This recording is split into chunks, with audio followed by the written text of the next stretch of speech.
Welcome to Learn to Enjoy Sewing. I'm Phil Newfrio, and I will be guiding you through the necessities of making a fitted skirt with a commercial pattern. This video will show you what supplies you will need and how to construct the garment step by step. All the steps shown will get you on your way to enjoy sewing on your own.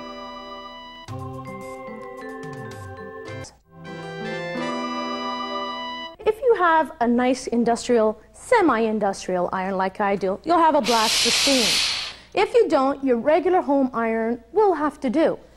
I don't want to see this. This is ironing. We are going to do something called press. A pressing means that it's an up and down lifting motion. So you're going to lay your fabric down. We're going to do our darts. Darts go inwards towards the body. Whether they're at the back or at the front, they're always pressed towards each other. So here we go. We get the iron, we place it down, give it a little tug, bring it over, press, up, release, press, up, release, and come off. Now, there's no reason for you to do it with the left hand if you're not left-handed. So pick up your garment, turn it around. Don't forget, we're going inward towards the body. Bring your iron on top of your fabric. Press, up, and come off. What you have is pressed out darts. Now we have to do the edges. So let's start with our serger. What a serger is going to do is pretty much cut away the edges and just overcast for you. It's a beautiful machine, but you got to be very careful because you could do a lot of mistakes with it. Go nice and slow, trim off your edges, and let the machine take care of it, and it'll overcast for you. This is not the only one that you can do. You can actually go ahead and do some other ones, which I'm going to show you. So here we go. We've got a beautiful serged edge. This is what a serger will look like. It'll overcast for you and give you a beautiful finish just like what you have in the stores. But you also get the pinking shears. Should you want to, you can pink away all of these little zigzagged edges and make a nice beautiful trim on the bottom of your skirt or on the sides. That's what the pinking shears will look like. We also have a beautiful product called Seam Soft. What this is what I showed you at the beginning, the interfacing, fusing it. The only difference is there's no glue on the side. This is actually quite nice because of the fact that it overlaps over on both sides with your sewing machine, so there's no fraying. So if you don't have a serger, you can automatically use the Seam Soft. You set your machine onto a zigzag, just a regular zigzag at 3 millimeter. You start off, now there's no back stitching on this one because zigzags don't need a back stitch. You just roll it over to your fingers, place it underneath, and off you go. And you just press and let the zigzag take away. Every so often, lift up your fabric and place it in the middle and roll with your fingers. The zigzag will automatically take care of all the rest. You should be doing it at the edges. So don't place your zigzag on the side of it. Place it over where it's needed, on the edge of your Seam Soft. What you have is this. I'm just going to do partial of it so that you can actually see it. And I'm going to finish it off for you. We're going to cut it off, and you're going to see that it binds itself right around. So there you have it. A beautiful thing. All the edge trapped inside of the Seam Soft. Well, now that we have all three done up, I have to start doing the back. So here we go. We're going to pin and baste like we did before. Once you have that done up, I've done my edges in serging, but once you have that done up, you're now going to sew. So we're going to take it back to regular sewing, and we're going to sew at 2.5, and we're just going to run a nice straight stitch. Once you've done this straight stitch, it's now time for you to actually go ahead to your iron. We're going to press it open, and then we're going to apply this zipper. Now the zipper is a little bit complicated, so don't get worried just yet, okay? Remove all your basting thread. That's your first thing that you're going to remove. And then you're going to go to the iron and you're going to press it out. So let's go. Once you get to the ironing board, you're going to press open your seams. So the first thing that you do is open it up and fold one piece over. This is the opening for the zipper. So here we go. We're going to walk again, because we're pressing, we're not ironing. Then remember those beautiful little lines we did with the tracing paper. We're going to look, fold over, and press again with the iron.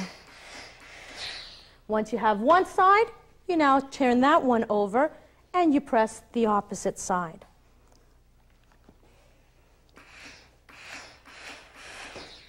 Once they're all done, you'll have an opening that looks like this with a flat surface. We're going to go to the center now and apply the zipper. Once you're at this point, the zipper becomes a little bit more complicated than you think. So, here we go. Your zipper consists of a head and teeth. So, we're going to check it first to see if it opens and closes, and then we're going to place it inside. What you're going to do is you're going to have the zipper facing you. So you're going to have the folded edge to the center point. Your pins are applied, one facing towards you, one facing away from you. What you're doing when you're doing this motion with your pins is you're stopping the zipper from actually going ahead and moving. So here we go. We're going to take one pin and place it away from me. Take another pin and place it towards me. And you're only doing this on one side, so don't get carried away and do the whole thing. Remember, pins can get in the way, and we don't want that. So here we go. We're almost done.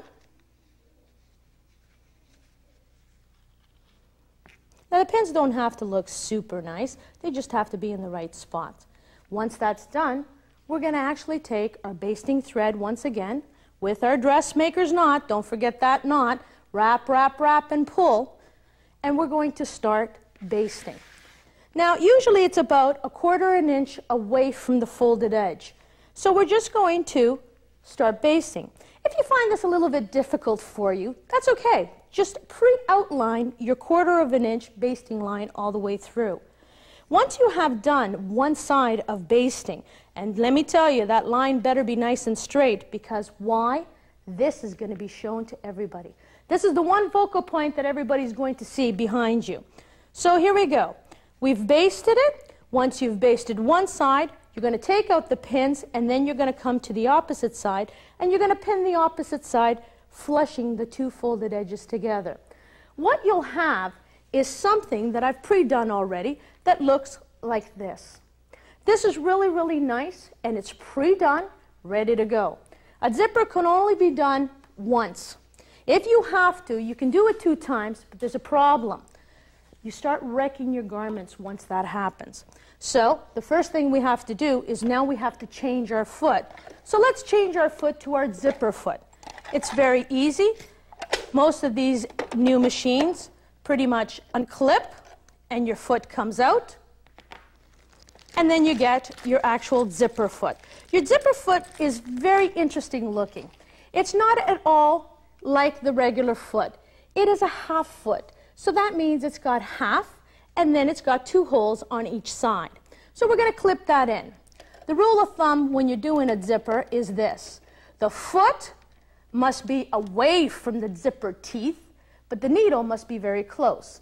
And because this is going to be an actual piece that's going to be seen, so it's going to be like a detail, what you need to do is actually go ahead and change your stitch length from 2.5 to 3. We're going to open up our zipper, and we're going to start following our basting line. Just like we've done before, we have to start following. So here we go. Don't forget to backstitch. You backstitch and you follow all the way through. Now, there's just one problem. See this little guy here? He's going to give you a hard time. So what we do is we bring down the needle, lift up the foot, zip up the zipper, and off you go again. Lower your foot, and you start sewing all over again. Just make sure you've passed that little metal piece, because zippers have a tendency to go over plastic, but not metal. We're going to lift up our foot. We're going to do what's called pivoting, and we're going to walk. Walking means you're going to take the turn wheel at the side, and you're going to walk it. So it's full rotations. 1, 2, 3. It took 3 stitches to get into the center of your seam. You now need 3 plus 1 to get out. So here we go. 1, 2, 3, 4. Once you have the fourth, you lift up your foot, pivot, and off you go running again.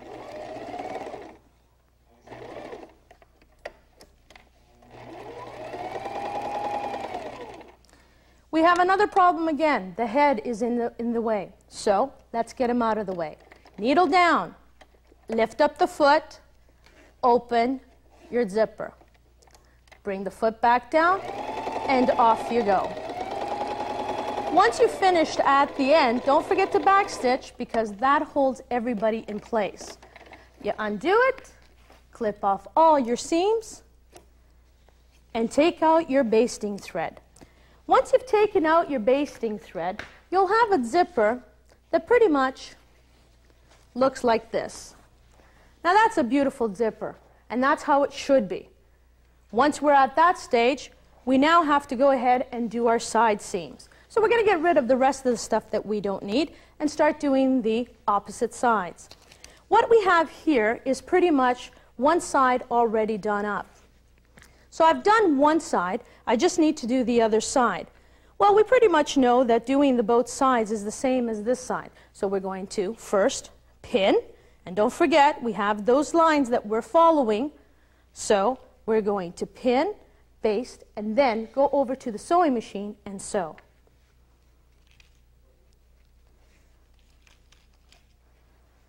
So while this one is done, I'm going to do this side. We go back to the sewing machine, and don't forget, you have a different foot. Take off that foot and put on your regular foot. This is just a snap-in motion. So you're just clipping it in and picking it up. Don't forget, everything has to be realigned, so you have to put your stitch length back to 2.5 and start your sewing. So we're going to sew up both side seams.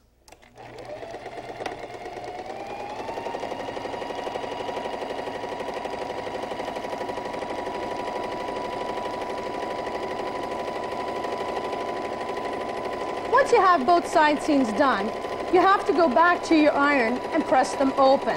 And like I said before, everything that you do should be together. So here we go. We've done our pinning, our basting, we've sewn it, and now we have to go ahead and press it. Once your pressing is done on all your garment, it saves you time near the end.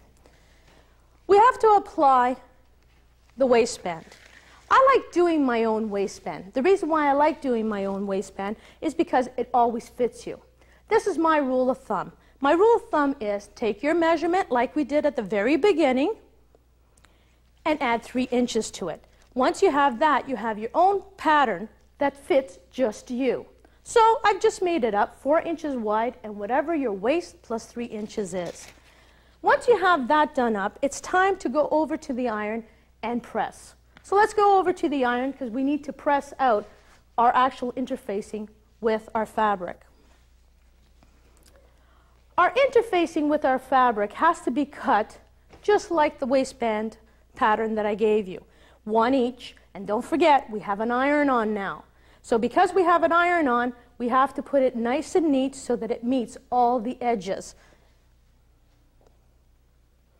Once you have that, interfacing hates steam. So turn off your steam on your iron and make sure it's at a medium heat. All this interfacing likes is medium heat.